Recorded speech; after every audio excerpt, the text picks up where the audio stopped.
programa de hoje vamos falar, adivinha de quem? Adivinha de quem? Dele. 3I Atlas, isso mesmo, 3I Atlas aí, mas aí você vai falar assim, ué, mas você não falou que ele estava lá escondido atrás do Sol? Como que você vai falar dele? Porque quando ele passou mais ou menos numa distância de 2 unidades astronômicas da Terra, o grande telescópio Keck, que fica lá no Havaí, fez um estudo do 3I Atlas e esse estudo foi publicado agora. E o que eles descobriram? Emissões de cianeto e de níquel do cometa 3I Atlas. Então, vocês estavam com saudade? Faz um tempinho, né? 2 vídeos já que a gente não fala do 3I Atlas. Então vamos entender essa história toda. Manda a vinheta.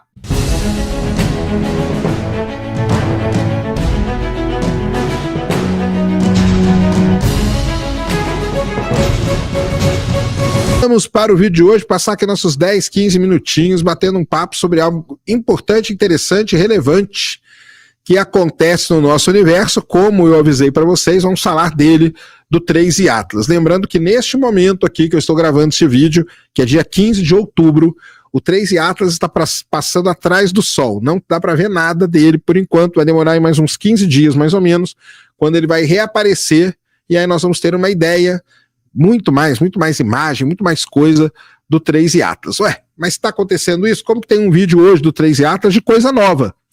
Porque lá no dia 24 de agosto de 2025, o 3I Atlas passou ali aproximadamente 2 unidades astronômicas de distância da Terra e o telescópio Keck fez imagens do 3I Atlas e foi estudar ali o espectro emitido pelo 3I Atlas, que o espectro é uma das coisas mais importantes que os astrônomos precisam para saber o tipo de elemento, né, químico que constitui ali, que está sendo expelido e tudo mais.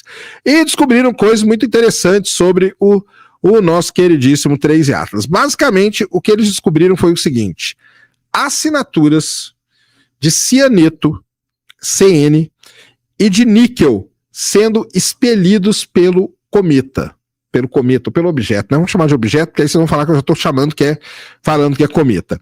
Mas vocês vão ver aí o espectro, tá bonitinho, tá? Então você tem o níquel, a linha de níquel ali muito bem marcada, a linha de cianeto ali muito bem marcada, então o 3I Atlas está expelindo esses elementos aí. Primeira coisa, tá? A emissão está bem localizada no sentido antissolar. Isso quer dizer que, muito provavelmente, o 3I Atlas estava sendo aquecido de um lado e a emissão desses gases estava acontecendo pelo outro lado do cometa, do objeto, o que é a coisa mais normal mesmo de acontecer. Até aí, mais uma vez, o comportamento dele é normal, não tem nada de diferente de todos os outros objetos que a gente conhece. Beleza? Eu não falei, né? Ele estava a uma distância de 2,75 unidades astronômicas do Sol. Tá, do Sol. Eles viram, né, uma emissão, isso aqui é muito interessante, eles viram uma emissão de cianeto a 840 quilômetros de distância do objeto e uma emissão de níquel a 200 quilômetros de distância do objeto. A presença de níquel gasoso em cometa do Sistema Solar e no 2I Borisov e no 3I Atlas sugere semelhanças entre os locais de nascimento desconhecidos ou processo interestelar desses dois últimos, tá? A falta de emissão de ferro, né? Muita gente fala assim, ele está emitindo níquel, mas não está emitindo ferro. Então a falta de emissão de ferro no 3I Atlas difere dos cometas do Sistema Solar e do 2I Borisov. Mas detecções recentes podem indicar que a emissão de ferro é desencadeada em distâncias heliocêntricas. Então quer dizer o quê? Quer dizer que o 3I Atlas tem um comportamento super normal. Até aí não tem nada de anormal com o 3I Atlas, tá? Pode ser que ele não esteja emitindo ferro agora, mas quando ele estiver bem mais longe, pode ser que ele emita o ferro, tá? Isso tudo é muito legal porque isso nos dá ideias novas, né, sobre como que a química e a metalicidade e a evolução radioativa, né, desses elementos acontecem em diferentes situações, porque esses objetos aí podem ter surgido de diferentes locais ali da sua estrela.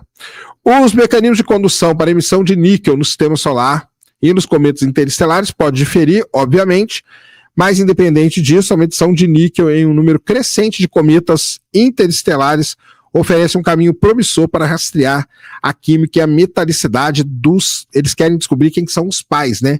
Quem é a estrela mãe que gerou onde o 3 e Atlas acabou nascendo, tá? Onde que o 3 e Atlas acabou nascendo. O Vera Rubin, com certeza, ele vai descobrir e observar mais objetos interestelares. E aí eu queria falar para vocês de onde que vem toda essa dúvida, toda essa confusão com o 3 e Atlas. É o seguinte, pessoal. Ele é simplesmente o terceiro objeto interestelar a ser descoberto. 3 objetos só é muito pouca coisa para que a gente possa fazer uma estatística, criar um modelo e entender isso de uma vez. Agora, a partir do momento que o Vera Rubin começa a descobrir um grande número de objetos interestelares, você começa a ter, e esses padrões aí começam a se repetir, então você vai ver que isso é um desdobramento aí deste padrão que os cometas aí, que os objetos interestelares seguem. Só que para chegar nisso, a gente precisa ter muita observação. Cometa, a gente entende razoavelmente bem o comportamento de cometas aqui no nosso sistema solar, porque a gente tem vários cometas que são estudados. Agora, objeto interestelar, nós só temos 3, sendo que 2 deles nós nem vimos direito. Esse, na verdade, pode ser considerado o primeiro, o único objeto interestelar que nós vamos estudar ele ao longo de um grande tempo, ao longo da sua passagem pela Terra. E aí, quanto mais objetos desses você tiver, melhor você vai entender tudo isso. Está tudo de acordo com o que tem que ser. Não existe nada assim assombroso como o 3 e Atlas, a não ser quantidade de emissão, coisa do tipo, mas é isso, tá? O 3 e Atlas continuará então sendo estudado, as missões Juno, as missões Europa Clipper, tá? Elas vão registrar o cometa, o objeto, com certeza, porque na sua trajetória até Júpiter ele vai passar por isso, e temos que ver se mais algumas missões ali, alguns outros telescópios aí chegaram a fazer dados. Uma coisa muito interessante, que todo mundo tem falado, né? Mas cadê as imagens da órbita? Então, a China tinha sonda na órbita, não soltou as imagens ainda. A Agência Espacial Europeia tinha 2 missões em órbita e já lançou as imagens, tá? Do 3 e Atlas aí, feitas pela Mars Express, é uma delas, e pela TGO. A NASA tem sondas, mas a NASA está passando por aquele negócio que a gente chama do fechamento dela, né, que o pessoal está chamando de fechamento.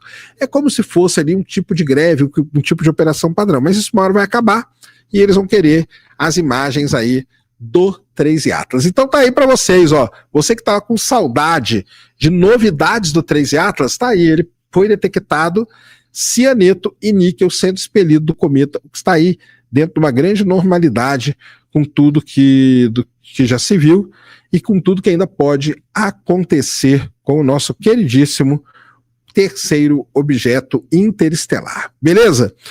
Pessoal, esse então era o vídeo que eu queria trazer aqui no canal para vocês agora. Espero que vocês tenham gostado. Se gostou, já sabe, aquele tapa no dedão, aquela voadora com tudo no peito do like. Isso ajuda pra caramba o vídeo, o canal a ganhar relevância.